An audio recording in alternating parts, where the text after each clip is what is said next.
सबको जय श्री कृष्ण, जय श्री जय श्री राम। जय श्री। बंधुओं, कई लोग ऐसा सोचते हैं कि स्नान करके कार्य में रत होना इसको पवित्रता माना जाता है। नहीं, आप सुबह स्नान करके जब तक ठाकुर जी का स्मरण नहीं करोगे तब तक पवित्र नहीं माने जाओगे। माताएं बहनें रसोई में जाने से पहले कहती हैं मैं नहा के आ जाऊं, और नहाते ही सीधे रसोई में जाके कुछ बनाने लगी, तो इसका मतलब वो पवित्र नहीं। आप साफ हुए हो, पवित्र तो आप हरि स्मरण से होते हो। स्नान करते ही इसलिए नियम है, खाइए पीजिए बाद में, पहले भगवत स्मरण करो, तिलक स्वरूप धारण करो, कंठी माला गले में धारण करते ही हैं, अपने गुरुदेव का स्मरण करो। गुरुदेव नहीं है तो जिनकी वाणी से कृष्ण प्रिय लगते हैं उनका स्मरण करो, और बैठ करके थोड़ी देर ठाकुर जी को याद करो। उसके बाद आप पवित्र होते हो, फिर किसी कार्य में जाओगे वो मंगल होगा। गोसाई जी, हमारे श्रीमद वल्लभाचार्य जी महाराज की परंपरा की एक कथा आती है कि सेवा में गोसाई जी के पुत्र जा रहे थे, तो स्नान करके अपरस में जाते हैं। अपरस में जब वो जा रहे थे तो गोसाई जी ने पूछा कहाँ जा रहे हैं, तो बोले ठाकुर जी की सेवा करने जा रहे हैं। तो बोले आपकी अपरस खंडित हो गई, दोबारा ना के आओ। दोबारा स्नान करके आए, फिर पूछा कहाँ जा रहे हो, बोले ठाकुर जी की सेवा में जा रहे हैं। बोले फिर खंडित हो गई, फिर जाओ। तीसरी बार फिर स्नान करके आए, फिर पूछा कहाँ जा रहे हो, बोले सेवा, बोले फिर खंडित हो गई। तो उन्होंने सोचा क्या मेरे शायद बोलने से, सोचिए बोलने मात्र से, विचार मात्र से अपरस खंडित हो जाता है। तो उन्होंने फिर चौथी बार जब वो आए तो पूछा कहाँ जा रहे हो, तब कहा अपने हाथों को सौभाग्य प्रदान करने जा रहा हूं ठाकुर जी की सेवा का। बोले हाँ अब अपरस है, जाओ।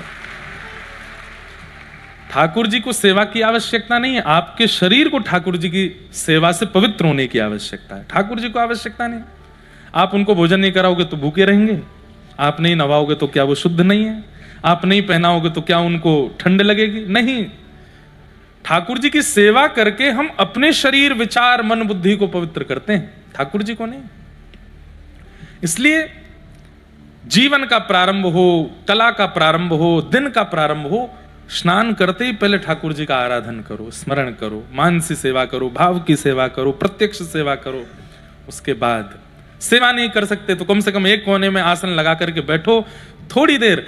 आप पे माला नहीं है तो कर माला करो, एक उंगली से 1 2 3 4 गिनते रहो। अब एक यहां पे गिन लिया, एक माला, एक में 10 बार गिनो, यहाँ पे 10 बार ठाकुर जी का नाम स्मरण करो, फिर दूसरी बार 10 बार करो, ऐसे 10 बार कर लोगे 100 हो गए, 8 और कर लो 108 हो गए। करमाला करो, ठाकुर जी का स्मरण करके जीवन का प्रारंभ करो। तो आप सबको इतना उत्साहित करने का भाव ही इसीलिए रहता है कि पूरी कथा में आप उत्साहित ही रहें। हमारी बात लिख लीजिएगा अगर आपके पास व्यवस्था हो। कहे तो मैंने पहले ही दिन दिया था कि कुछ लिखने की व्यवस्था रखो, पर आप लोग इतने गुणवान हैं कि आपके माथे में अपने आप ही लिख लेते हो। आप 2-4 माताएं दिखा रही हैं कि वो लिख रही हैं। श्रीमद् भागवत में प्रहलाद जी महाराज कहते हैं कि भगवत प्राप्ति कैसे होती है, सुन लीजिए। जितने युवा भाई बहन बैठे हैं और जितने भी बड़े बूढ़े भी बैठे हैं, आप कहोगे महाराज जी बार बार युवाओं को क्यों बोलते हो? क्योंकि भैया उन्हीं को, उनके पास अवसर है भगवत प्राप्ति का अभी भी। और जो बड़े बूढ़े हैं वो तो, उनके लिए तो ठाकुर जी व्यवस्था करके बैठे हैं, वैकुंठ में आ जाओ सब तैयारी है। लेकिन युवाओं को तो यहां मिले, इसलिए युवाओं को पहले ही हम संकेत कर देते हैं। प्रहलाद जी महाराज कह रहे हैं, प्रहलाद जी महाराज कह रहे हैं, इसका मतलब क्या समझिए, हम सब भक्तों के स्वामी, अग्रगण्य, सबसे आगे चल रहे हैं प्रहलाद जी। हम भक्तों के अग्रगण्य कह रहे हैं कि ठाकुर जी को प्राप्त करने के लिए क्या आवश्यक होना चाहिए अपने जीवन में। प्रहलाद जी कह रहे हैं ना तो वो दान से मिलेंगे, आप पूरा दान कर दो। कई बड़े बड़े व्यापारी अपने व्यापार में शेयर रखते हैं ठाकुर जी का। हमारे बिहारी जी में भी, द्वारिका में भी, हमारे रणछोड़ में भी, श्रीनाथ जी में। इधर देखो, यहां देखो, ध्यान से सुनो। और अपने ये श्रीनाथ जी के पास में तो सांवलिया सेठ हैं? सांवलिया सेठ में तो यही होता है, वहां तो आधे से ज्यादा व्यापारियों ने शेयर ही दे रखे हैं ठाकुर जी को। लेकिन उनका शेयर देने के पीछे कारण क्या है पता है? जय जय, अगर शेयर गिरे तो आपके गिरेंगे, हमारे नहीं गिरेंगे। तो देख लेना भाई। देखो, वृंदावन की सेवा रीति कहती है ठाकुर जी पर आप भार मत बनिए, आप उनसे प्रेम करते हैं। हमारे वृंदावन में एक स्थान है, वहां मैं हर वर्ष 1-2 दिन की सेवा कथा की करता हूं। बहुत छोटा सा स्थान है लेकिन अति दिव्य स्थान है। स्थान का नाम है कोकिल साईं। सिंधी समाज का स्थान है लेकिन अद्भुत स्थान है। वहां के जो हमारे पूज्य महाराज जी थे वो बंटवारा से 2 वर्ष पहले ही भारत आ गए थे। अब आप विश्वास नहीं मानेंगे, वो भजते हैं श्री जनक लली जी को, सीता जी को, और रहते हैं वृंदावन बरसाना में। ऐसे बड़े महापुरुष हैं आज भी जो ध्यान करते हैं राघव जी का और दर्शन करते हैं राधारमण जी का। एक बाबा थे सीताराम बाबा, वो तो वृंदावन में सब जगह जाते, कुंज बिहारी लाल जी की दर्शन करने जाते तो बिहारी जी के सामने वृंदावन में खड़े होकर के बोलते, जय हो कनक बिहारी लाल की जय। कनक बिहारी जी अयोध्या में, और यहाँ बिहारी जी का दर्शन करते हैं बोलते हैं कनक बिहारी। राधा वल्लभ जी जाते तो कहते जय हो श्री जानकी वल्लभ लाल की जय। राधा रमन जी जाते तो वहां जाकर के कहते श्री जानकी रमणनाथ की जय। यमुना जी को प्रणाम करते तो बोलते जय हो सरजू मैया की, क्या सुंदर निर्मल जल है। वृंदावन की रज को प्रणाम करते, जय हो अयोध्या जी की पावन रज को प्रणाम। अब उनकी भक्ति कौन समझे अंदर क्या चल रहा है। वो वृंदावन में रहते रहते राघव जी का भजन करते थे। भक्तिमती मीराबाई, पूरा विश्व जानता है कि वो कृष्ण भक्त हैं, पर भक्तिमती मीराबाई गाती हैं मेरे तो गिरधर गोपाल, गाती हूं मैं तो गोविंद रा गुण गासूं। गाती सब कृष्ण भजन है लेकिन अंतर मन में उनके राम नाम चलता है, राघव जी का नाम गाती हैं। भक्ति किसकी कैसी है हम नहीं जानते, वो अंतर्निष्ठ भक्ति है। एक वृंदावन में एक और बाबा थे, उनसे कोई कहते था बाबा राधे श्याम तो कंकड़ उठा के मारते, कोई कहता बाबा राधे राधे तो डंडा लेके भागते, कोई कहता जय श्री कृष्ण तो गालियां देते। सब कहते बाबा क्यों मारते हो, हम तो प्रणाम ही कर रहे हैं। बोले राम राम बोलो, राम राम। बोले आप बड़े भेदभावी हो, ठाकुर जी के नाम में भेद करते हो, राघव जी का नाम विशेष बोलते हो और राधा कृष्ण पर कंकड़ मारते हो, जय श्री कृष्ण पे हमको डंडा देते हो। बोले मैं इसलिए डंडा कंकड़ मारता हूं, लोग बाग राधे राधे बोलते हैं, जय श्री कृष्ण बोलते हैं, युगल नाम नहीं बोल पाते। राम बोलने से युगल हो जाता है, रा से राधा, मां से माधव, इसलिए राम राम बोलो। राम राम बोलो। और बोले युगल नहीं तिगल होता है। बोले कैसे, राधा कृष्ण और वहां के राम जी तीनों के नाम हो जाते हैं, राम राम बोलो। तो महात्माओं की भक्ति कहां कब कैसी है वो कौन जाने उस भाव को। तो कोकिल साईं के जो सिंधी में संतों को साईं बोलते हैं, तो वहां के जो साईं थे, वहां के जो महाराज जी थे, वो अपने युगल ठाकुर जी का किसी को दर्शन नहीं कराते थे। कोई अगर उनके पास आ जाता था, आकर के कहता तो उसको पहले तो दक्षिणा देते। कोई अगर उनके पास पहुंच जाता ना तो उसको देख के वो इतने उत्सुक हो जाते, उसको बुलाते इधर आओ, ये लो 100-200 रुपया लो, कम लग रहे हैं और दूं? नहीं नहीं हमें ये नहीं चाहिए, हमें तो दर्शन करने। बोले तू बैठ तो 500 रुपया ले ले। बंटवारे से पहले 500 रुपया दे देते, फिर वो तो भोजन करोगे, रोटी दाल चावल सब्जी सब पवाते प्रेम से, खूब पेट भर जाता, तृप्त हो जाता, दक्षिणा भी दे दी। वो कहते महाराज जी आपने सब दर्शन तो करा दो। दर्शन आऊंगा, इसीलिए तो तुझे धन दे रहा हूं, अन्न दे रहा हूं, लोभ दे रहा हूं कि तू भाई यहीं से लौट जा, ठाकुर जी के सामने मत जा। क्यों? बोले मेरे प्रिया प्रियतम बड़ी कृपा करके मेरे पास आए हैं, अगर तूने उनके सामने जाकर के कुछ मांग लिया तो वो संकोच में आ जाएंगे, इसलिए मैं उनके दर्शन नहीं कराऊंगा। जो चाहिए मुझसे मांग ले, उनसे नहीं मांगना। उनको विहार करने दो, उनको आराम करने दो, उनको लीला करने दो, उनको निकुंज में रस लेने दो। अरे हम संसार के लोग कर ही क्या रहे हैं, उनको निकुंज देना तो दूर की बात, उनको परेशान करते हैं, उनके सामने जाकर के सब बताने लगते हैं, ऐसा चल रहा है, वैसा चल रहा है, ये हो रहा है। बोले भैया तुझे जो शिकायतें हैं मुझे बता, तू कहे तो मैं अपनी प्रॉपर्टी तुझे दे दूंगा, लेकिन मेरे ठाकुर जी से कुछ नहीं मांगना। ऐसे थे। और उनकी छोटी सी जानकी जी थी, उन जानकी जी को वो अपनी पगड़ी में रखते थे कि कोई देख ना ले। वहां के सब महापुरुष बताते हैं कि जब साईं निकुंज में चले गए तो उनकी सब सामग्रियां हमने सजा के रखी। वो जो हाथ में बैंत रखते थे, जो छड़ी रखते थे, जो पाग पहनते थे, जो गले में पहनते थे, लेकिन महाराज जी वो सिया जी ही प्रकट होके साईं को लेके गई। वो कभी वो मिली ही नहीं, कहां गई, कहां है उनका ध्यान। वृंदावन की सेवा तो ऐसी है, प्रेम का एक स्वरूप होता है। पत्नी पति से प्रेम करती है, पति पत्नी से प्रेम करता है। कई बार अपने घर में कोई बड़ी घटना घट जाती है ना, तो पत्नी पति को नहीं बताती। पति गए हैं दूर, रोज बात करेगी, रोज हंस करके बात करेगी, रोज खुश होगी और उनको ऐसा बिल्कुल कॉन्फिडेंशियल रखती है कि घर में सब ठीक है। क्यों? वो चिंतित ना हो। क्यों? क्योंकि प्रेम है। और हम लोग ठाकुर जी को सब बता देते हैं, हमारे साथ ऐसा हुआ, ये हो गया, इतना बुरा चल रहा है, नाथ ये सब कर रखा है, आपने हमको फेल कर दिया, हमारे संबंध टूटवा दिए, ये करवा दिए। क्यों बताना है ठाकुर जी को? सब जानते हैं। वो प्रेम में तो छुपाया जाता है, बताया नहीं जाता। व्रज की प्रीति ऐसी है, व्रज की भक्ति ऐसी है कि ठाकुर जी से कुछ मत कहो।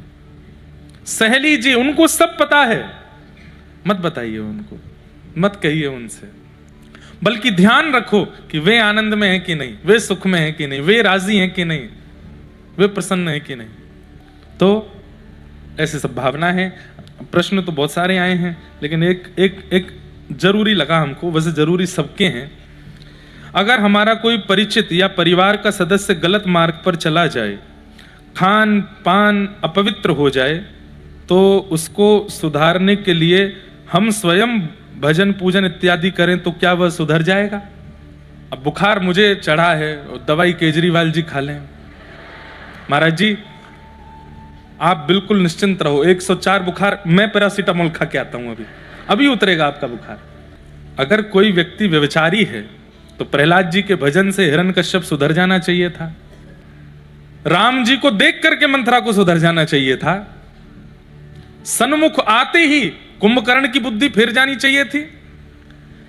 इनका प्रभाव होता है, ठाकुर जी की संगति का, वैष्णवों की संगति का, किसी अन्य के भजन का प्रभाव का असर होता है, पर सामने वाला व्यक्ति थोड़ा तो रास्ता प्रदान करे उस असर को भीतर आने के लिए, तो ही होगा, नहीं तो नहीं होगा। अब वो व्यभिचार पे व्यभिचार किए जा रहा है, बुरे से बुरे काम किए जा रहा है, बिल्कुल भी तनिक भर भी उसके अंदर कोई मार्ग नहीं है, आपके सद्भाव उसके अंदर प्रवेश करें, कैसे सुधर जाएगा?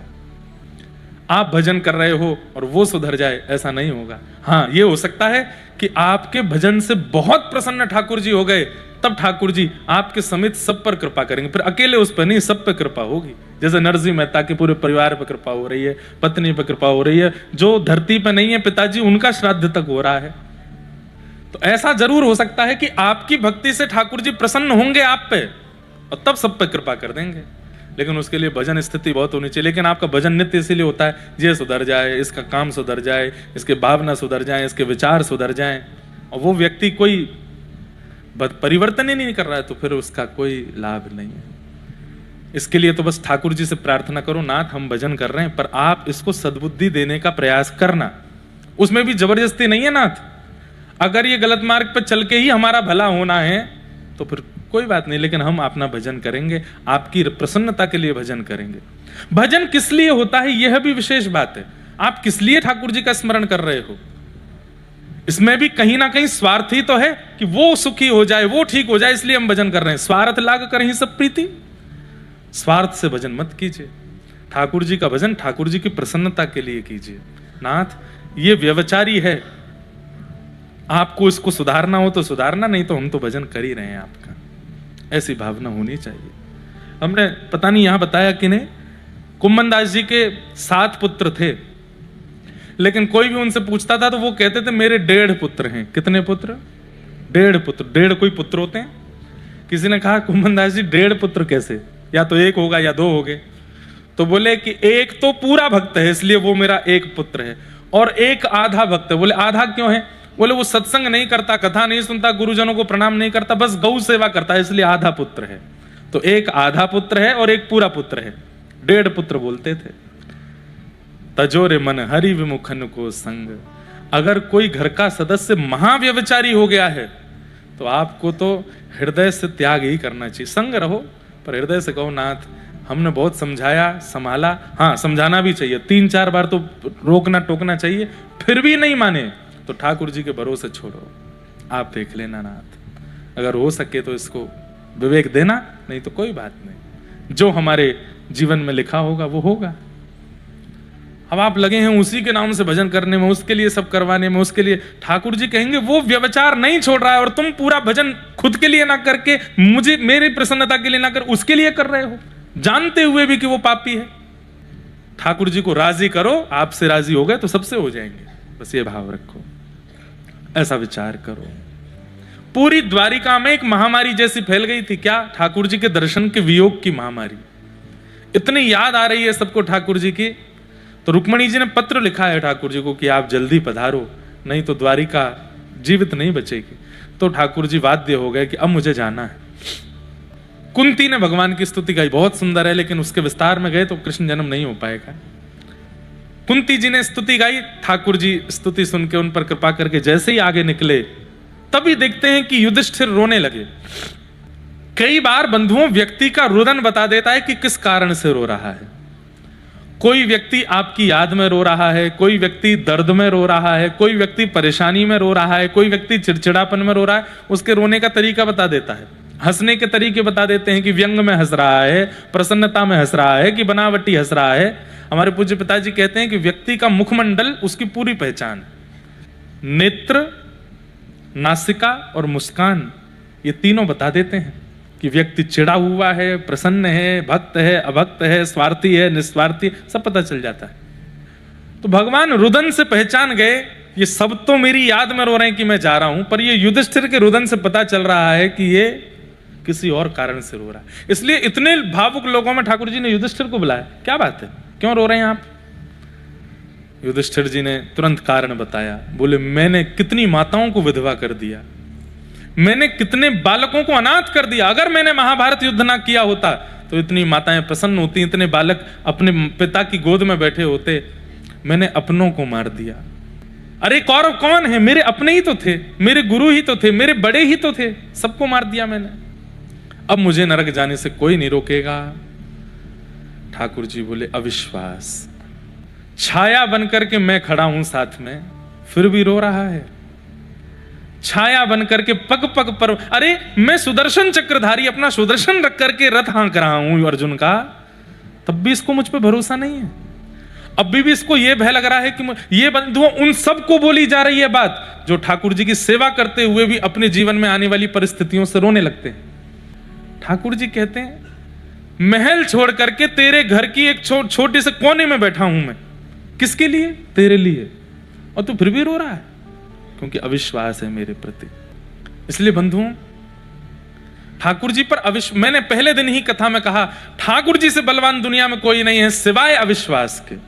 अविश्वास आते ही ठाकुर जी भी बैक स्टेप ले लेते हैं, पीछे हो जाते हैं। अब तू संभाल ले अपने आप को। हम ये नहीं कहते कि हाथ पे हाथ धरे बैठे रहो, जीवन में आने वाली परिस्थिति से जूझिए, लड़िए, दिमाग लगाइए, जो कर सको करिए, पर विचलित मत होइए। कई बार टूट जाते हैं, हम भी टूट जाते हैं अपनी परिस्थितियों से, आप भी टूटते हैं, पर तुरंत संभालिए। ठाकुर जी बैठे हैं ना, सब मंगल करेंगे, इसमें मेरा मंगल ही होगा। इसलिए आप मान लीजिए, अमंगल कार्य भी अगर होगा और आपने ये सोच लिया कि नहीं ठाकुर जी ने इसमें मेरा मंगल सोचा है, तो वो मंगल ही होगा।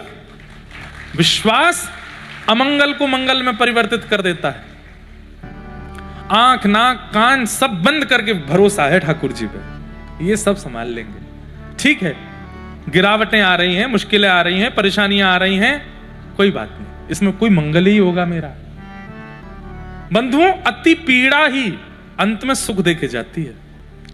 ऐसे ही जीवन में आने वाली अति विपत्ति ही जाते जाते बहुत सुख देके जाती है। बस प्रतीक्षा करे और विश्वास रखे, भरोसा ना टूटने दे।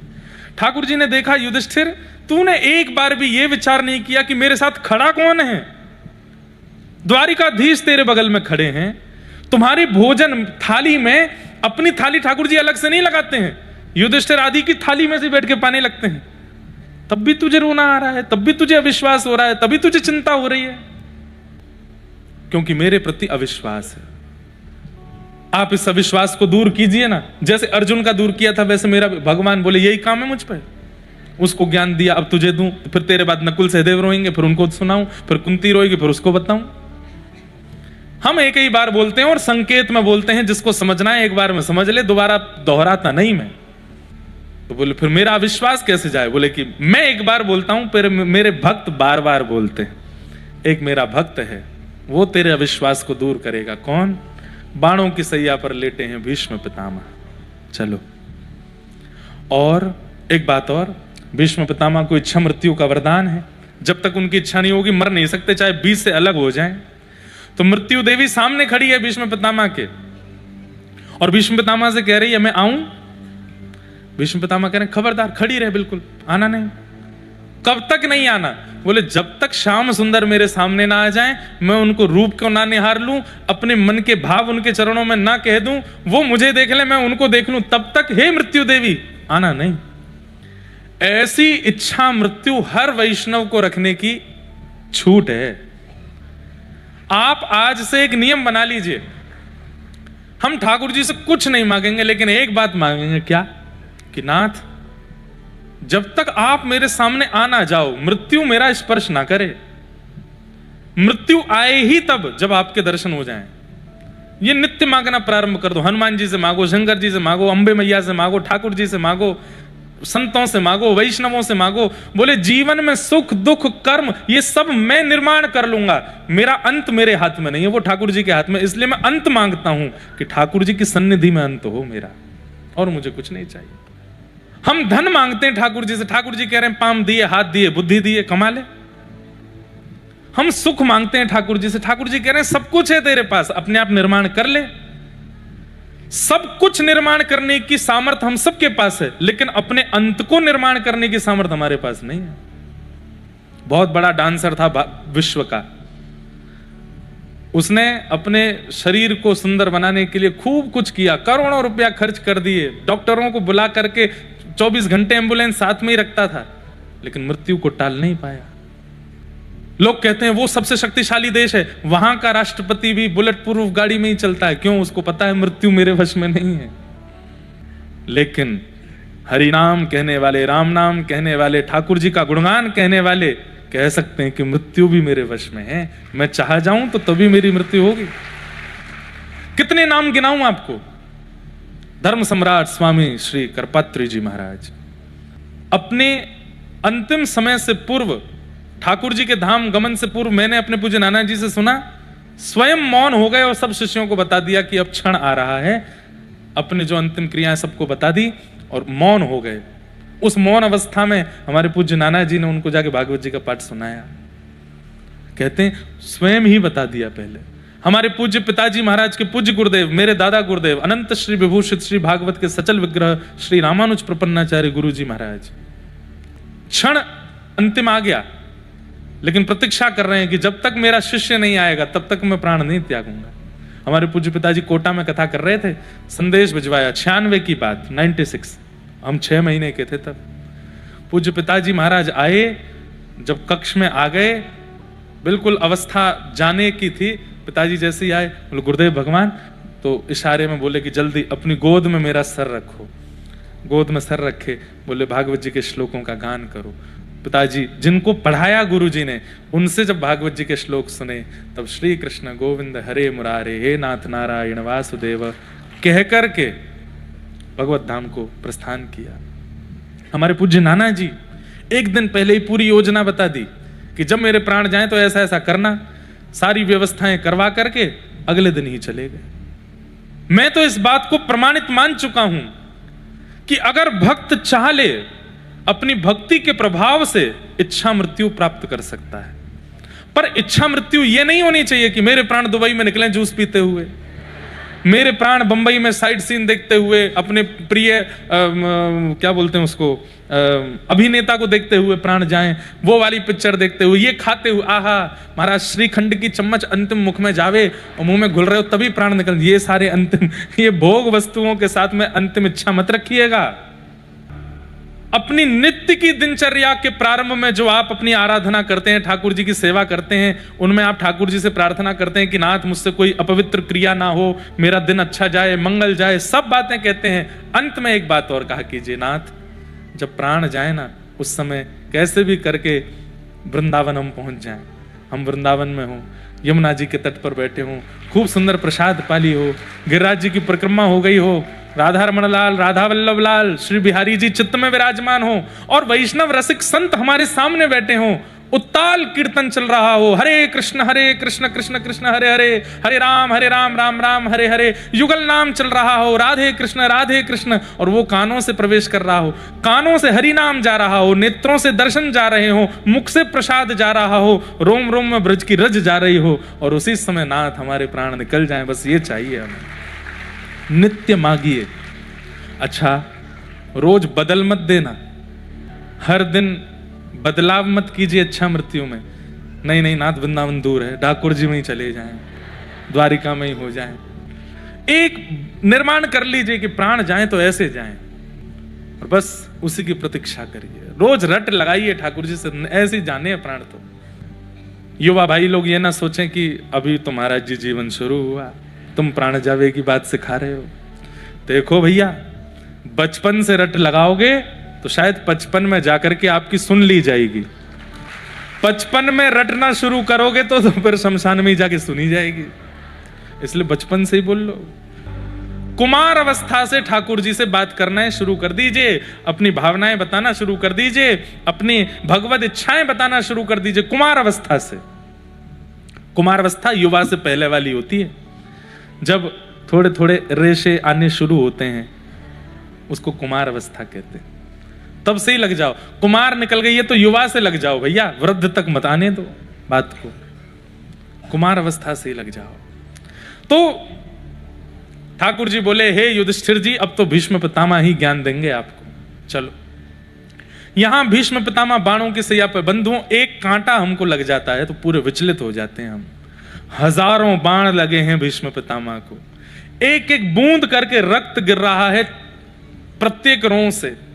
इतने भयावह कष्ट में भी भीष्म पितामह प्रतीक्षा कर रहे हैं मेरे श्याम सुंदर।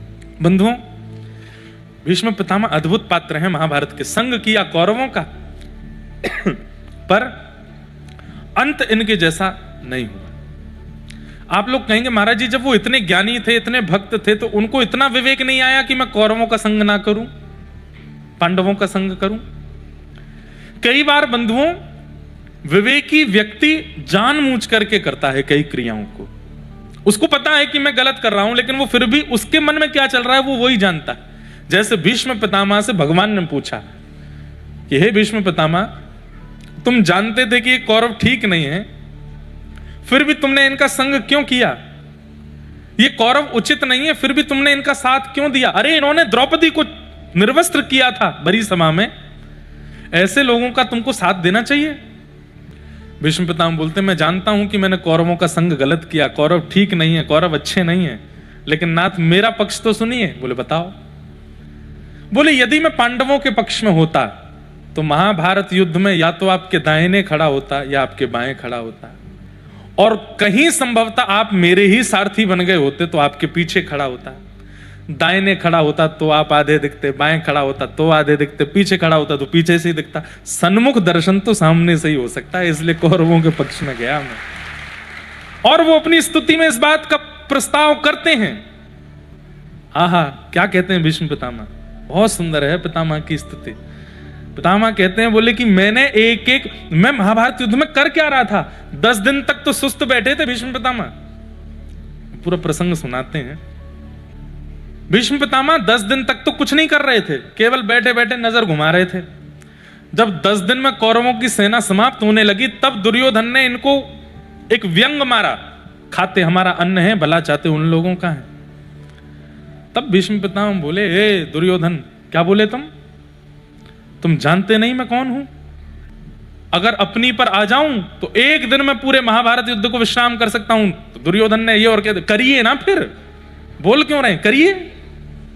पितामह भीष्म बोले, कल जो होगा वो तो तू बाद में देखना, उससे पहले मेरी एक बात सुन। बोले क्या? तेरी पत्नी का नाम क्या है? बोले भानुमति, उसको भेजना मेरे पास, ऐसा आशीर्वाद दूंगा उसको, अखंड सौभाग्यवती भव। नहीं मरेगा तू। अब जब तू मुखिया ही नहीं मरेगा तो फिर महाभारत युद्ध तो तेरे पक्ष में जाएगा ना। जब तक मुख्य राजा नहीं मरता तब तक युद्ध चलता रहता है। तेरी पत्नी को जब अखंड सौभाग्यवती का आशीर्वाद दे दूंगा, इसका मतलब तुझे जीवित रहना पड़ेगा, फिर तो महाभारत युद्ध तू ही जीतेगा। कल से तो मैं करूंगा सो करूंगा, लेकिन आज रात्रि तेरी पत्नी को आशीर्वाद देता हूं। जैसे ही संध्या से निवृत्त हूं, अपनी पत्नी को भेज देना, उसको आशीष दे दूंगा, अपने संपूर्ण जीवन के संध्या का फल उसको दे दूंगा। बात तो हो रही थी भीष्म पितामह और दुर्योधन के बीच में, पर कान खड़े हो गए ठाकुर जी के। भानुमति अगर कहीं रात में पहुंच गई भीष्म पितामह के पास तो धरे रह जाओगे द्वारिकाधीश, कुछ नहीं कर पाओगे, क्योंकि ये भीष्म पितामह हैं। ठाकुर जी भी जानते हैं कि एक व्रतधारी का, एक तपस्वी का, एक नियम से रहने वाले का बल कितना होता है।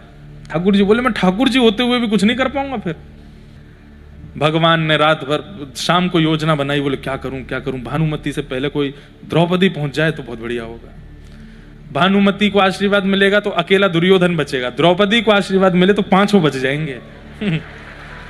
पांचों बच जाएंगे। बोले युद्ध तो अपने स्तर पे चल ही रहा है, भीष्म पितामह का आशीर्वाद और मिल जाए तो एक सेफर साइड हो जाएगा। क्यों? बोले फिर भीष्म पितामह जब जब बाण चढ़ाएंगे तो मैं कह दूंगा अपना आशीर्वाद भूल गए, इन पांचों को मारने पे तुले हो, वहां बेचारी वो कन्या को तुम सौभाग्यवती बोले आए हो, उसको विधवा करने पे तुले हो, क्योंकि एक भी मरा तो द्रौपदी तो विधवा है। ये अच्छा है इनको फंसाने का तरीका। द्रौपदी को अर्धरात्रि में ठाकुर जी ने ग्वारिया का भेष बनाया, पहुंच गए द्रौपदी के पास। सो रही थी द्रौपदी, तुरंत ठाकुर जी ने द्रौपदी को उठाया, लालटेन तेज की, भगवान काजल से ऐसी मूंछ जैसी बना लाए थे अपनी, और बढ़िया विचित्र सा रूप, मोटा मोटा काजल सिर पे, बिल्कुल जैसे गैया चराने वाले होते हैं ना, बिल्कुल ग्वारिया जैसा भेष धारण करके ठाकुर जी और पहुंच गए। द्रौपदी चल, द्रौपदी बोले इतनी रात को? बोले कि भीष्म पितामह को प्रणाम करना, और सुन घूंघट निकाल के जाइयो, एक शब्द भी तुझे मौन रहना है, बस एक शब्द भी बोलना नहीं, प्रणाम करना, भीष्म पितामह आशीर्वाद दे, चुपचाप बाहर आ जाना। द्रौपदी बोली उन्होंने पूछा कि इतनी रात को तू अकेली आई तो क्या बोलूं? बोले बोल देना हमारा ग्वारिया आया है साथ में, मैं बाहर बैठा रहूंगा, इसके अलावा कुछ मत कहना। द्रौपदी गई, भीष्म पितामह यहाँ जप कर रहे थे, संध्या पूर्ण होते ही भीष्म पितामह ने माथे से माला लगाई, सामने देखा भगवान बाहर पहरेदारी कर रहे थे कि भानुमति नहीं आवे, उसको भगाऊं मैं यहीं से। बार बार देखें जल्दी कर द्रौपदी। कितना प्रेम करते हैं ठाकुर जी अपने भक्तों से, क्या क्या कर देते हैं। और आपको बताऊं एक प्रसंग तो ऐसा भी आता है कि द्रौपदी को चलने में देरी हो रही थी तो ठाकुर जी बोले क्यों नहीं चल पा रही? तो वो बोलती कि मैं ऐसी जूती पहन के आई कि इसमें तेज नहीं चल सकती। तो ठाकुर जी बोले पैर उठा, उसकी दोनों जूतियां उठा करके ठाकुर जी ने अपने बगल में दबा ली, बोले अब चल। और ठाकुर जी ऐसे ही बैठे बाहर, द्रौपदी की जूतियों को संभाल करके बैठे हैं। किस लिए? प्रेम करते हैं भक्तों से, बहुत प्रेम करते हैं। बंधु हम कुछ प्रेम नहीं करते ठाकुर जी जितना हमसे प्रेम करते। बाहर खड़े हैं, भीतर द्रौपदी को जैसे ही घूंघट में बैठी थी, अब उनको क्या पता ये भानुमति की द्रौपदी, तो आ गई भानुमति, रुक जा, हाथ में जल ले करके, और मैंने जीवन में जितना भी ब्रह्मचर्य मेरे पास है, जितना भी मैंने संध्या वंदन आदि जो भी मैंने यज्ञ अनुष्ठान किए, उन सब का फल मैं इस कन्या इस बालिका को देता हूं। अखंड सौभाग्यवती भव, तुम्हारा पति अजर अमर हो जाए। भीष्म पितामह कह रहा है ब्रह्मा भी चाहेगा तो उसका वध नहीं कर पाएगा। वो सशरीर चाहेंगे तो स्वर्ग जा सकते हैं, वो सशरीर चाहेंगे तो पृथ्वी से जा सकते हैं, मृत्यु भी उनको नहीं मार पाएगी, मेरा आशीर्वाद है तुझे। जैसे ही सुना द्रौपदी बोली ये उम्मीद नहीं थी मुझे, भीष्म पितामह ये आशीर्वाद देंगे, ये तो मेरे पांचों के प्राण खाने में सबसे आगे रहते हैं, पांचों के पीछे रथ इन्हीं का दौड़ता है, और ये कह रहे हैं अखंड सौभाग्यवती भव। थोड़ा इनको जिम्मेवारी समझा दूं इनकी। फिर तुरंत द्रौपदी ने अपना घूंघट उठाया। तो याद रहे पितामह, पांचों में से एक को खरोंच भी नहीं आनी चाहिए। पितामह ने जैसे ही देखा द्रौपदी तू कहां से आई भीतर? मैंने तो भानुमति को बुलाया था। अच्छा, और मैं आ गई तो इसमें कुछ बुराई है? पितामह मैं बहुत छोटी हूं, पर इसको आप नियति नहीं समझेंगे कि भानुमति को आना था और अचानक मेरे मन में इच्छा आ गई और मैं आशीर्वाद लेने आ गई। शायद परमात्मा भी चाहता है, प्रकृति भी चाहती है कि विजय पांडवों की हो, इसीलिए तो मुझे आशीर्वाद मिला। भीष्म पितामह के नेत्र सजल हो गए। बोले मन से तो मैं क्या हूं ये प्रकृति जानती है, मैं रह भले ही कौरवों के पक्ष में रहा हूं, लेकिन अब विजय तो पांडवों की होगी, कोई नहीं हरा सकता। द्रौपदी बोली अच्छा मैं चलती हूं। जैसे ही द्रौपदी जाने लगी, पितामह भीष्म रुको रुको रुको, तुम अकेली आई हो यहां पे? द्रौपदी बोली अब फंसी। नहीं अकेली तो नहीं आई हूं, ग्वारिया। ग्वारिया? हम भी तो देखें ऐसा कौन सा ग्वारिया जो शेर के बाड़े में आ गया, जरा बाहर तो चलो। भीष्म पितामह के सामने बोलने की जरूरत नहीं करता कोई, और रात्रि में द्रौपदी को लेकर के आ गया।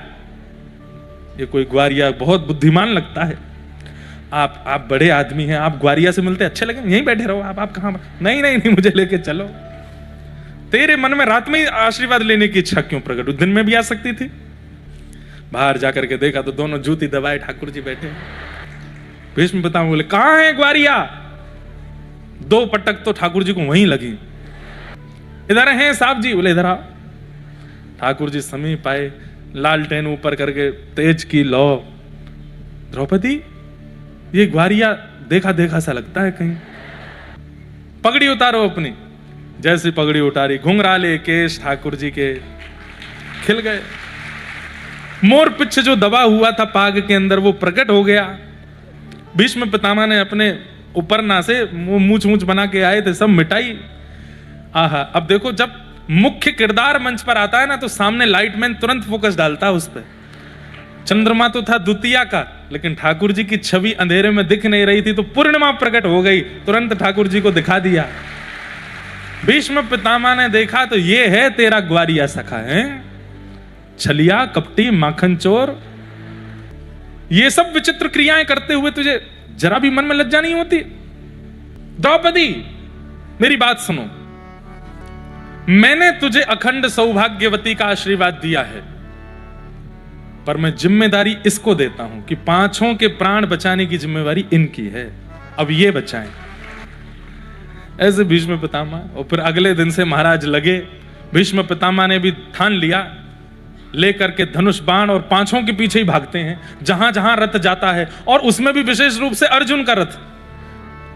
ठाकुर जी खूब द्रुत गति से रथ दौड़ाते हैं, कभी इधर कभी उधर। सामने देखते हैं तो भीष्म पितामह खड़े पाते हैं। भीष्म पितामह तो ठाकुर जी बोले, और भी लोग हैं, वहां भी चले जाओ, तुमको अर्जुन ही मिला है। लेकिन भीष्म पितामह का केंद्र बिंदु अर्जुन नहीं है। भीष्म पितामह का केंद्र बिंदु है कि तुम शस्त्र उठाओ। तुमने प्रतिज्ञा ली है कि वासुदेव, मैं शस्त्र नहीं उठाऊंगा। और मैंने भी प्रतिज्ञा ली है कि वासुदेव कर चक्र न धरहि तो तुमको मुख न दिखाऊं। लाजत है मेरी गंगा जननी, मैं शंतनु सुत न कहाऊं। भीष्म पितामह आज बाणों की सैया पे लेटे हैं, सामने ठाकुर जी आके खड़े हो गए हैं। और तभी भीष्म पितामह सजल नेत्रों से स्तुति गा रहे हैं। भीष्म पितामह कह रहे हैं कि नाथ, मेरी मति की आज इति हो गई है। इति मतलब विश्राम। मैंने जिस मति से कौरवों का संग किया उसको विश्राम करके मैं आपकी स्तुति गा रहा हूं। और भीष्म पितामह कहते हैं, नाथ, जाने से पहले एक अंतिम कार्य आपसे करवाना चाहता हूं। पितामह बोले, क्या? मेरी एक बेटी है कुंवारी, उसका ब्याह करना है। पिता के लिए एक बहुत बड़ा एक कार्य हो जाएगा कि वो जाने से पूर्व अपनी पुत्री का कन्यादान कर दे। पितामह, तुम तो बाल ब्रह्मचारी हो, तुम्हारी पुत्री कहां से आ गई? तब भीष्म पितामह कहते हैं कि आपने मति रूपी पुत्री दी है सबको, और ये मति रूपी पुत्री स्वयंवर करती रहती है 24 घंटा। देखो कितनी सुंदर बात। मति हमारी पुत्री है और वो पुत्री क्या करती है? आए दिन स्वयंवर रचाती है। स्वयंवर मतलब वो स्वयं चुनती है कि मुझे इससे मिलना है, इसके पास जाना है, इसका वर्ण करना है, इसको स्वीकार करना है।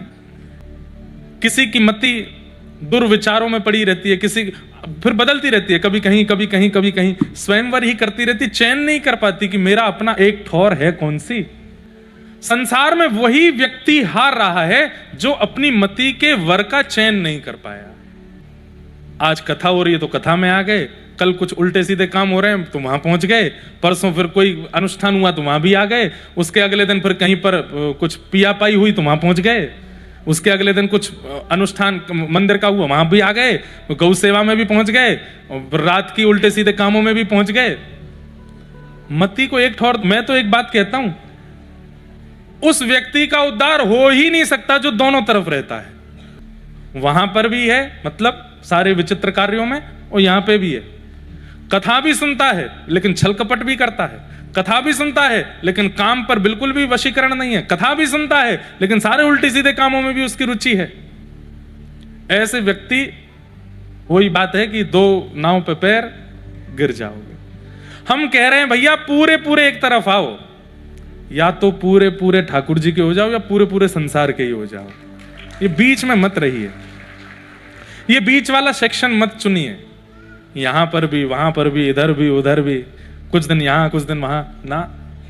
ये दोगले इंसान ठाकुर जी को फिर प्रिय नहीं लगते हैं। एक तरफ रहिए। और हम एक बात और कह दें, कि चलिए अब आपको भक्ति में रुचि आनी प्रारंभ हुई है, तो धीरे धीरे करो, कोई बात नहीं, पूर्णतः त्याग मत करो उस स्थिति का, धीरे धीरे करो। पहले 5 दिन करते थे, अब 4 दिन कर दो, अब 3 दिन कर दो, अब 2 दिन कर दो, अब 1 दिन कर दो, 1 दिन में भी अब 8 घंटे कर दो, अब 6 घंटे कर दो, अब 5 घंटे कर दो, 2 घंटा कर दो, अपने आप ही छोड़ दे, छूट जाएगा। सनई सनई धीरे धीरे प्रयास करो, एक साथ पूरे भी मत आइए इधर, धीरे धीरे आ जाइए। और अगर वो अच्छा लगता है वो सब, तो फिर पूरे पूरे वहीं के ही रहो। खूब पट्टी जींस पहने डोलो, कौन रोके? खूब रात भर धुआं उड़ाओ, कौन रोक रहा है आपको? पीले पानी को पीजिए मत, टब में भर के उसमें नहाइए, हाँ उसी में ही पड़े रहो, बिल्कुल कोई आवश्यकता नहीं है। पूरे संसारी बने रहो, छल करो, कपट करो, जितना बुरा से बुरा हो सके करो, लेकिन फिर वहीं रहो। क्योंकि या तो उद्धार उसका होता है जो वर्षों से केवल भक्ति मार्ग पर चल के सबरी बन गई है, या फिर उसका होता है जो पूर्ण रूपेण राक्षस प्रवृत्ति में रावण बन गया है। बिचलों को दर्शन नहीं होते, जो दोनों तरफ रहते हैं, इसलिए एक मार्ग चुनो। तो मति अब तक चुन नहीं पाई है। मति को कभी कभी वो भी अच्छा लगता है, कभी कभी ये भी अच्छा लगता है, कभी कभी उन वाले गानों में नाचना भी अच्छा लगता है, कभी कभी कीर्तन भी बढ़िया लगते हैं। क्या करें? एक चुनिए, एक चुनिए। भीष्म पितामह कह रहे हैं, नाथ मेरी मति ने किसी को चुना है। कौन है? जिनकी छटा पर तीनों लोग मोहित रहते हैं, जिनके रूप को देख करके सूर्य चंद्र आदि भी मोहित हो जाते हैं। अरे महाराज, ठाकुर जी मोहिनी बनकर के प्रकट हुए थे। ध्यान से सुनिए सब लोग, ठाकुर जी मोहिनी बनकर के प्रकट हुए। क्यों हुए थे सबको कथा पता है? सुन लीजिए। देवासुर संग्राम हुआ, समुद्र मंथन हुआ। समुद्र मंथन में जब अमृत कलश निकल करके आया तो दैत्य लेकर के भाग गए। जब दैत्य लेकर के भागे तो देवताओं ने ठाकुर जी से प्रार्थना करी, बोले नाथ सारा अमृत तो ये दैत्य पी जाएंगे। ठाकुर जी बोले रुको, दैत्य कौन? जो रूप पर आकर्षित हो जाए, जो छोटी छोटी चीजों पर आकर्षित होकर के सब अपना बंटा धार कर दे, वही तो दैत्य है। अभी आते हैं। अब ठाकुर जी रूप धारण करके आएंगे तो मोहिनी बन के आए, इतने सुंदर बन के ठाकुर जी आए, इतने सुंदर बन के आए, दैत्यों को मोहित करने आए थे, देवता भी मोहित हो गए। मोहिनी बन करके जब ठाकुर जी आए तो देवताओं में भी ऐसी स्थिति आ गई, बोले अमृत भले ही दैत्य पी लें, हम तो इनसे ब्याह करेंगे। ठाकुर जी बोले हे मैं हूं, रूप बदल के आया हूं, अब तो समझ नहीं आ रही है बात। इतने सुंदर ठाकुर जी बन के आए। हमारे व्रज में तो कहते हैं, लाला तैने बहुत बड़ी कृपा करी जो तू लाला बन के आयो। हे कृष्ण लला तुम होते लली तो गरे कट जाते करोड़न के। बहुत बड़ी कृपा है कि तुम लाला हो। अगर कहीं ये लाली बन करके आते। भीष्म पितामह कह रहे हैं, मेरी बेटी को तो नाथ आप प्रिय हो, मेरी मति को आप प्रिय हो, कृपा करके इसे स्वीकार करो, इसे अंगीकार करो। भीष्म पितामह ने इस प्रकार अपनी मति को ठाकुर जी के चरणों में अर्पित किया। तत्पश्चात पितामह ठाकुर जी में उत्तरायण का समय होते ही विलीन हो गए और भगवान अब आज्ञा लेकर के सब पांडवों से कह करके द्वारिका को प्रस्थान कर गए। उत्तरा के गर्भस्थ शिशु बालक ने जन्म लिया, जो कि जिनका नाम परीक्षित पड़ा। धीरे धीरे वो बालक बड़े हुए। एक दिन द्वारिका से समाचार लेकर के अर्जुन आए और उन्होंने आकर के बताया कि श्री द्वारिकाधीश कृष्ण अपनी लीला पूरी करके प्रस्थान कर गए हैं। श्री द्वारिकाधीश अपनी लीला विश्राम करके चले गए हैं। ये खबर पाते ही पांडव स्वर्गारोहण को प्रस्थान कर गए और परीक्षित को राज्य गद्दी पर बिठा गए। जिनकी कृपा से हमें सब कुछ प्राप्त है, जब वे ही इस धराधाम से लीला पूरी करके चले गए तो अब हम यहां कैसे विराजें। और सब पांडव स्वर्गारोहण को चले गए। परीक्षित को राजा बना गए। धीरे धीरे परीक्षित बड़े हुए। एक दिन उन्हें कलयुग मिला और उस कलयुग को मारने का प्रयास तो किया, लेकिन शरण में आकर के उसने प्रार्थना की, मुझे कुछ स्थान दे दीजिए। और परीक्षित जी महाराज ने उसे 4 स्थान प्रदान किए। द्यूतम पानम स्त्रियः सूना, लेकिन पुनश्च याचमानाय जात रूप मदात प्रभो। पुनः याचना करने पर 5वां स्थान उसको अनीति से कमाया गया धन। 5 स्थान कौन कौन से हैं? सबसे पहला द्यूतम, जुआ। दूसरा स्थान पानम, अपनी जिह्वा पर मद्य या मांस का सेवन या फिर किसी भी अनर्गल वस्तु का सेवन, पर स्त्री पर पुरुष का संग, द्योतम पानम स्त्रिय सूना यानी कि हिंसा, लड़ाई झगड़ा कलेश मारपीट आदि इन सब, और पांचवा स्थान बिना मेहनत के कमाया गया धन। मैं बहुत बार इन पांचों पर विस्तार से कह चुका हूं। ये 5 स्थान प्रदान किए राजा परीक्षित अपने ही तहखाने का एक मुकुट निकाल करके सिर पर धारण करते हैं, जो कि जरासंध से पांडव जीत के लाए थे। एक क्षण के लिए भी अगर जिस वस्तु पर आपका अधिकार नहीं है उसको आप अपने जीवन में आश्रय देते हैं तो वह वस्तु भी कलयुग को जन्म दे देती है। जिस वस्तु पर आपका अधिकार नहीं, जो वस्तु आपकी नहीं, उसे भी अपने जीवन में आश्रय मत दीजिए, जीवन में उसको स्वीकार मत कीजिए, नहीं तो वो वस्तु भी कलयुग को जन्म दे देगी। राजा परीक्षित ने केवल देखने के लिए कि ये मुकुट मेरे सिर पर कैसा लगेगा, जैसे ही पहन करके दर्पण में स्वयं को देखा, इतना ही चाहिए कलयुग को आने के लिए। कलयुग प्रविष्ट हो गया। और कलयुग जब जीवन में आता है तो सबसे पहला काम क्या होता है? भक्त अपराध, वैष्णव अपराध, संत अपराध, धाम तीर्थ निवास करने वालों का अपराध, ये सब अपराध आपसे बनने लगते हैं। अपराध कैसे बनते हैं? आप किसी भक्त को माला करते हुए देखोगे तो आपको लगेगा पाखंड है। कोई कथा सुनने जा रहा है तो बोले भाई बुढ़ापे में जाना चाहिए, अभी से काहे को लगे पड़े। कहां जा रहे हो? बोले परिक्रमा करने जा रहे हैं। बोले तुम ही घिस के आओ भैया। ऐसे जो ये छोटे छोटे जो आप हंसी मजाक भी कर देते हैं ना किसी वैष्णव की, ये कलयुग का ही प्रारंभ है आपके जीवन में। भक्त अपराध, वैष्णव अपराध, संत अपराध, इनसे कलयुग का प्रारंभ होता है। कई बार हमसे ये हो जाता है, हमसे मतलब हमारी कथा में ही लोग बाग बैठे हैं, बड़े बूढ़े लोग बैठे हैं कथा में, अब कुछ कह रहे हैं कथा में, तो वो आपस में ही चर्चा करते हैं, जी हमें समझाएंगे, कितनी आयु है इनकी, खुद तो इतने से हैं, हम इतने जीवन जी करके ये हमको बताएंगे। ऐसी बात भी आ जाती है। यहां से नीचे हमारा खूब करते रहो, लेकिन यहां जब बैठ के कुछ कहें तो वो समझना है, सुनना है। उसके प्रति अपराध बुद्धि यदि बनती है तो ये कलयुग का प्रभाव है।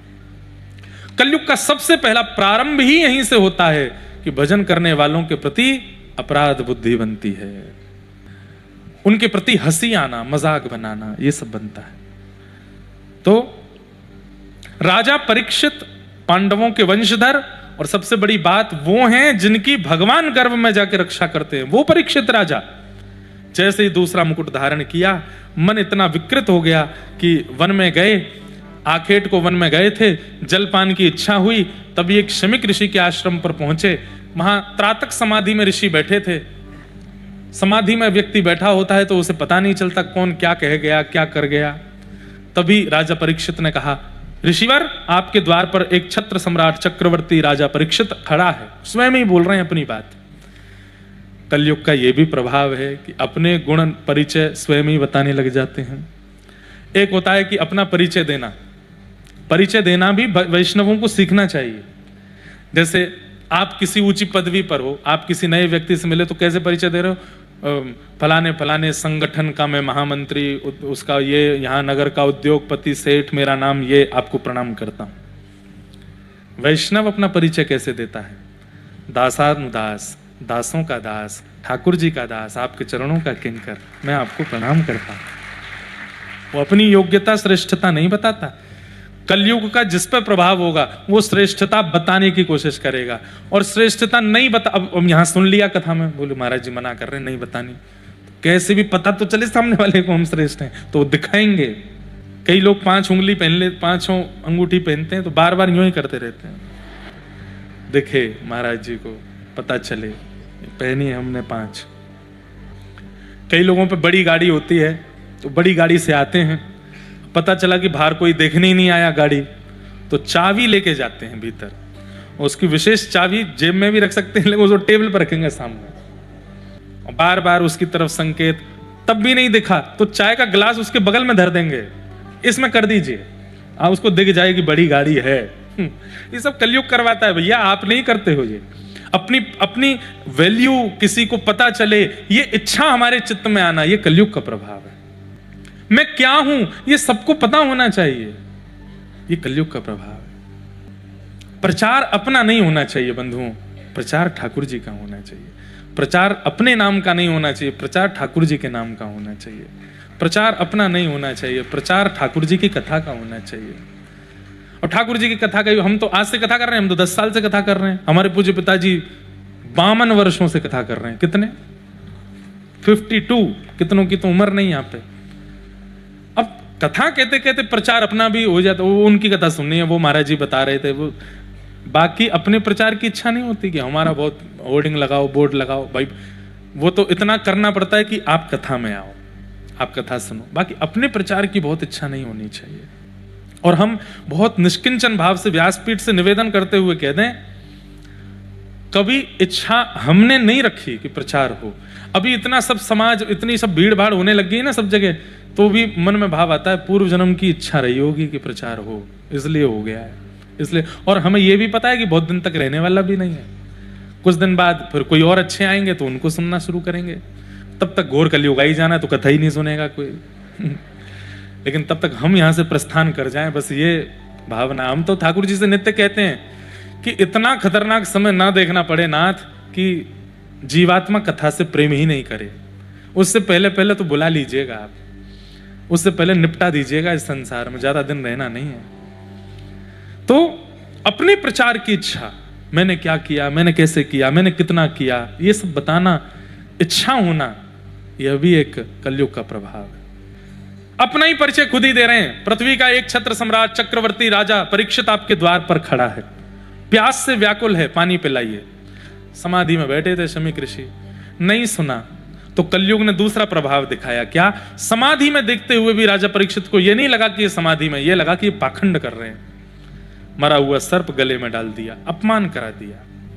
राजा परीक्षित लो, बस इतना ही काफी है। कलयुग एक गलती करवाता है आपसे और उसके बाद फिर 32 दिखाता है आपको, अब आएगा आनंद, अब तेरा पूरा जीवन उलट फेर कर दिया मैंने। एक अपराध करवा दिया राजा परीक्षित से, लौट करके जैसे ही राजा परीक्षित आए, जैसे ही मुकुट उतार करके धरा, सोचने लगे, संतों के चरणों में सिर झुका के प्रणाम करने वाला मैं, वो सर्प केवल इसलिए उनके गले में डाल दिया क्योंकि उन्होंने मुझे जल नहीं पिलाया। इतना अपमान बोध मुझको हुआ। वहां शमीक ऋषि की जब आंख खुली तो सामने बेटा बैठा था, उसका नाम था श्रृंगी। वो रो रहा था। उन्होंने कहा रो क्यों रहे हो? बोले आपके गले में मरा हुआ बेवजह डाल दिया सर्प परीक्षित ने। कोई बात नहीं, राजा हैं, बड़े बड़े काम करते रहते हैं, छोटे मोटे काम उनसे हो जाते हैं, कोई बात नहीं। बोले नहीं पिताजी, कोई बात नहीं, मैंने शाप दे दिया राजा परीक्षित को, आज के ठीक 7वें दिन उसको तक्षक सर्प डस देगा और उसकी मृत्यु हो जाएगी। पिता ने बेटा को डांटा, ये तूने अच्छा नहीं किया। रोगी का इलाज करना चाहिए, वैद्य को औषधि देनी चाहिए, ना कि विष। अगर कोई व्यक्ति संत है, कोई व्यक्ति साधु है, कोई व्यक्ति कथा वक्ता है, कोई व्यक्ति वैष्णव है, तो एक प्रकार का वो वैद्य है। उसका अधिकार है कि सामने वाले के रोग को दूर करने वाली औषधि देवे, ना कि विष दे करके उसको ही खत्म कर दे। राजा को समझाना चाहिए था, तुमने तो सीधा उसको शाप दे दिया। अपने गौरमुख शिष्य को बुलाया, बोले जाओ जाकर के राजा परीक्षित को बता दो उसके जीवन के केवल 7 दिन बचे। और यहां गौरमुख शिष्य ने जाकर के जैसे ही राजा परीक्षित को बताया कि आपके जीवन के केवल 7 दिन बचे हैं, अपनी मुक्ति का उपाय खोज लीजिए। राजा परीक्षित ने तुरंत अपने पुत्र को राज्य गद्दी पर बिठाया, स्वयं निकल गए गंगा के तट पर और वहां जाकर के संतों से पूछने लगे, मेरे जीवन के केवल 7 दिन बचे हैं, मुक्ति का उपाय बताइए। सब ऋषियों ने अनेक अनेक बातें बताई, लेकिन कोई भी प्रमाण नहीं दे पाया कि इससे तुम्हारी मुक्ति होगी। तभी उस सभा में आगमन हुआ श्री सुखदेव जी महाराज का। ठाकुर जी स्वयं सुख बन करके किशोरी जी को कृष्ण कृष्ण कृष्ण सुना रहे थे। तभी किशोरी जी ने उस सुख को आज्ञा की कि आप जाकर के पृथ्वी पर भगवान नाम भगवत कथा का प्रचार करो। वही सुखदेव जी जो ठाकुर जी के ही स्वरूप हैं, पृथ्वी पर वेदव्यास जी के गर्भ से प्रकट हुए, जिन्होंने भागवत की कथा गा करके पूरे जनमानस को कृतार्थ कर दिया, वही सुखदेव जी अब परीक्षित की सभा में आए। परीक्षित ने एक आसन लगा दिया था, व्यास आसन, कि जिसको भी उत्तर देना हो 7 दिन में मरने वाले की मुक्ति का उपाय क्या है, इस पर बैठ करके दे। अभी तक कोई भी ऋषि इतनी हिम्मत नहीं कर पाया कि उस आसन पर बैठे। सुखदेव जी दौड़ घूमते घूमते आ रहे थे और आकर के सीधे उस आसन पर ही बैठे, सीधे आकर के बैठ गए। राजा परीक्षित ने तुरंत चरणों में प्रणाम करते हुए कहा कि महाराज, मेरे जीवन के केवल 7 दिन बचे हैं, मेरी मुक्ति का उपाय बताइए। और यहां से श्री सुखदेव जी कहना प्रारंभ करते हैं, बंधुओं, गुरु वही जो हरि सो मिलावे, गुरु वही जो अज्ञान मिटावे, गुरु वही जो सद्मार्ग दिखावे, और गुरु वही जो सब तज वृंदावन बसावे, वो गुरु। और एक बात और कह दें अंत में, गुरु वही जो प्रश्न करना सिखावे। प्रश्न का उत्तर देने वाला गुरु नहीं होता, प्रश्न करना सिखावे वो गुरु होता है। क्या प्रश्न करना चाहिए हमें ये विवेक नहीं होता। मेरे पास बहुत प्रश्न आते हैं, कई प्रश्न ऐसे होते हैं कि इसका मैं क्या उत्तर दूं। अब प्रश्न करना, कैसा प्रश्न होना चाहिए, सुनिए। सुनने वाले को भी कुछ मिले, उसको तो मिलेगा ही, पर सुनाने वाले को भी कुछ मिले, प्रश्नकर्ता को भी कुछ मिले, उत्तरकर्ता को भी कुछ मिले, और जो खाली बैठे सुन रहे हैं उनको भी कुछ मिले, ऐसा प्रश्न होना चाहिए। राजा परीक्षित ने क्या प्रश्न किया? जिसके जीवन के अल्प दिन बचे हैं, 7 दिन बचे हैं, उसको अपनी मुक्ति के लिए क्या करना चाहिए।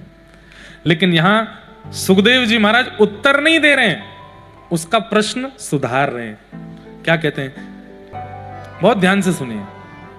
सुखदेव जी कहते हैं, परीक्षित, अगर ये प्रश्न जो तुम कर रहे हो, ये तुमने अगर पूरे जगत के लिए किया है तो ये प्रश्न बहुत अच्छा है, पर पर्सनली अपने लिए किया है तो ये प्रश्न उचित नहीं है।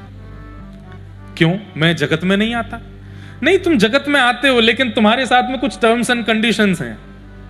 ध्यान से सुनिएगा, कितनी अच्छी बात है। राजन, अगर जल्दी मरने वाले की मुक्ति का उपाय तुम पूरे विश्व के लिए पूछ रहे हो कि विश्व में कोई जल्दी मरने वाला हो तो वो क्या करे, तो ये प्रश्न अच्छा है। पर तुम अगर पूछ रहे हो तो ये अच्छा नहीं है। राजा परीक्षित बोले, मरने का श्राप तो मुझे लगा है 7 दिन में, तो मैं ही तो पूछूंगा, मेरे लिए उचित क्यों नहीं है। तब सुखदेव जी जो बात कहते हैं वो सुनने योग्य है। वे कहते हैं, राजन, तुम कौन हो इस पर विचार करो। तुम पांडवों के वंशधर हो, ये विचार मत करो। तुम उत्तरा के बेटे हो, ये विचार मत करो। तुम अभिमन्यु के पुत्र हो, ये विचार मत करो। तुम वो हो जो गर्भ में मरने वाले थे, लेकिन भगवान ने आके रक्षा की। और ठाकुर जी ने केवल इसलिए तो तुमको नहीं बचाया था कि तुम एक दिन राजा बन जाओ, एक दिन एक छत्र सम्राट बन जाओ, और एक दिन तुमको मरने का श्राप मिले तो तुम मुझसे बचने का उपाय पूछो। वहीं मर जाते तुम मातृ गर्भ में। ठाकुर जी ने तुम्हारी रक्षा की, इसलिए ठाकुर जी कोई बड़ा कार्य तुमसे कराना चाहते हैं। 7 दिन में मृत्यु के मुक्ति का उपाय तुम पूछ रहे हो। अपने चारों तरफ नजर घुमा के देखो, हजारों संतों के बीच में तुम बैठे हो, तुम कुछ नहीं भी करोगे, 7 दिन केवल बैठे रहोगे तो तुम्हारी मुक्ति हो जाएगी, क्योंकि चारों तरफ से हरि नाम तुमको सुनाई दे रहा है। और एक बात बोलूं, 7 दिन बहुत बड़ी बात है। अंतिम दिन होता, अंतिम क्षण होता, और तुम्हारी अंतिम श्वास निकल रही होती, उस समय भी अगर मैं आ गया होता तो भी तुमको मुक्ति मिल जाती। क्यों? मुक्ति के लिए 7 दिन 7 साल आवश्यक नहीं, एक क्षण, एक सेकंड। कैसे पता है? आपने पूरी लाइफ में क्या किया डजंट मैटर, लेकिन आपने अंतिम श्वास लेते हुए अगर कह दिया हरि, नारायण, कृष्ण, राम, गोविंद, गोपाल, और बस कहते ही प्राण चले गए, तो आपके जीवन में जो कुछ भी आपने किया सब इरेजर से मिटा दिया जाता, खत्म। अब तो वैकुंठ ही मिलेगा। क्यों? अंते नारायण स्मृति। आप कहोगे ये बढ़िया है Maharaj ji, so let's prepare for the last breath. अब लगते हैं सारे गंदे कामों में, लास्ट ब्रीथ ही तो हरि बोलना है। जन्म जन्म मुनि यतन कराही, क्या अंत राम कही आवत नाही। दुनिया में अगर सबसे कठिन कुछ है तो वो अंतिम श्वास में राम का नाम याद आना, वो ही नहीं आता। हमारे पिताजी एक प्रसंग सुनाते हैं। एक बार एक बहुत बड़े सेठ जी थे, बहुत पैसे वाले थे। उनके 4 पुत्र थे। 4 पुत्रों ने देखा कि पिताजी की इतनी संपत्ति अभी तक बंटवारा नहीं किया इन्होंने, और ये बूढ़े बड़े हो गए, कभी भी जा सकते हैं। कहते थे कि पिताजी थोड़ा हिस्सा क्या है बता जाओ, बता देंगे। एक दिन जो सेठ जी थे, मृत्यु का समय आया, तो भागवत जी में वर्णन है कि जब मृत्यु, सहज मृत्यु आती है ना, जीवन अंत होता है पूरा जीवन जीने के बाद, अकाल मृत्यु नहीं, सहज मृत्यु। सहज मृत्यु पाने वाले व्यक्ति की मृत्यु जब होती है तो कंठे घुरघुरायते, अंतिम क्षण में घुर घुर करता है गला, और उतनी देर क्या होता है, उसके नेत्र बंद हो जाते हैं। अपने जन्म से लेकर के अभी तक का पूरा जीवन उसको दिखाई दे जाता है कि मैंने क्या किया। आज आपसे पूछा जाए कि आपने कोई यहाँ 60-70 वर्ष के बैठे हो, उनसे पूछा जाए 15 साल की उम्र में क्या हुआ था, याद नहीं। हमसे पूछा जाए बताओ 8 साल की उम्र में क्या था, याद नहीं। लेकिन अंतिम क्षण में सब याद आ जाता है, सब याद आ जाता है। आप स्कूल में आपका मित्र कौन था, कॉलेज में आपका सखा कौन था, कहाँ क्या खाया था, नाश्ते में आज से 25 साल पहले क्या पाया था, ये भी याद आ जाता है। लेकिन आपने बड़ोदरा में कथा सुनी थी, ये याद नहीं आएगा। आपने गिरिराज जी की परिक्रमा करी थी, ये याद नहीं आएगा। मतलब आपके माइंड रूपी जो हार्ड डिस्क है उसमें से भक्ति का फोल्डर डिलीट हो जाता है अंतिम क्षण में, वो याद नहीं आता।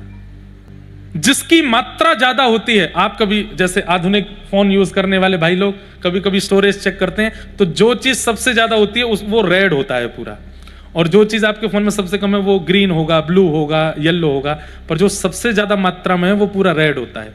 ऐसे ही आपने अपने संपूर्ण जीवन में सबसे ज्यादा क्या किया वो रेड होता है, बाकी सब तो धीमे धीमे धीमे होते हैं, दिखाई देते हैं। ऐसे ही अंतिम क्षण में आपने अपने जीवन में सबसे ज्यादा क्या किया वही याद आता है आपको।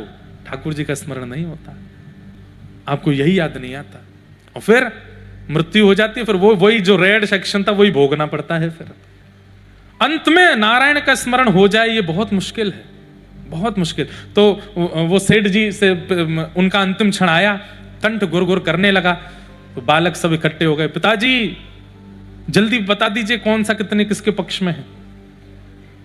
लेकिन बोल नहीं पावे, तो छोटा बेटा बोला मेरे पास एक वैद्य जी हैं, उन वैद्य जी के पास एक काढ़ा है, वो ये पिला देंगे तो इनका गला साफ हो जाएगा। पर वो काढ़ा 50-55 हजार रुपए का आता है। तो बड़े भाई बोले 50,000 खर्च होंगे, उसके बाद 5 करोड़ तो मिलेंगे, बुला ला तू वैद्य को। वैद्य को बुला करके लाए, काढ़ा बना करके कंठ में पिलाया। अंतिम कितना अच्छा अवसर था उन महाराज जी के पास में, उन सेठ जी के पास में।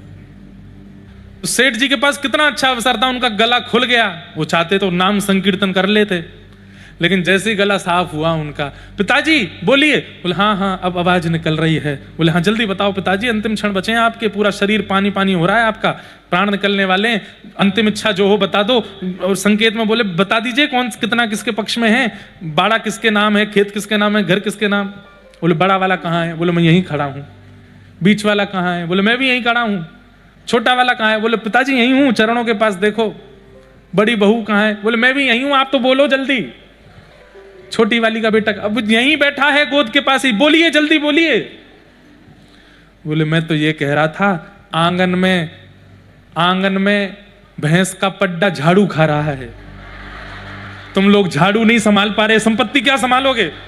और कहते ही प्राण निकल गए उनके, झाड़ू पड्डा कहते कहते प्राण गए। मैं ये कथा क्यों सुना रहा हूं, इतनी बढ़िया अपॉर्चुनिटी मिलने के बाद भी अंत में हरिस्मरण नहीं कर पाए। क्यों? क्योंकि जीवन भर नहीं किया। तो अंतिम नारायण स्मृति मुक्ति प्रदान करती है, पर उसके लिए आपको हर दिन याद करना पड़ेगा। जपात सिद्धिर जपात सिद्धिर जपात सिद्धिर न संशय। पहली बार कोई रोटी बेलन से बनाना सीखता है ना, तो कभी गुजरात का नक्शा बनता है, कभी दिल्ली बन जाता है, कभी उत्तर प्रदेश बनता है, कभी भारत बनता है। लेकिन जब वो ट्रेंड हो जाते हैं ना धीरे धीरे, और जब वो स्टार्टिंग शुरू करते हैं तो पूरा ध्यान, कभी इधर से बड़ी करो, इधर से करो, इधर कम रह गया यहां से बढ़ाओ। लेकिन जब आ जाती है ना बनानी, तो माताएं इधर उधर चिल्लाती हुई, बच्चों को डांट पीटती हुई भी बना देती हैं, गोल ही बनती है। क्यों? अभ्यास। हम लोगों का सब चीज में अभ्यास है, हरि नाम में अभ्यास नहीं है हमारा। अगर हरि नाम में अभ्यास बन जाए तो अंतिम क्षण में हरि नाम मुख से निकलेगा। हमारे वृंदावन के एक व्यक्ति थे वो गुजरात के, लेकिन वृंदावन वास करने लगे और 35 वर्ष की अवस्था में वृंदावन आ गए, वृंदावन में रहने लगे। 65 वर्ष की अवस्था में उनको स्ट्रोक आया हार्ट में। उस समय की बात है जब ज्यादा आधुनिक थे नहीं, तो डॉक्टरों ने कहा ऑपरेशन करना पड़ेगा।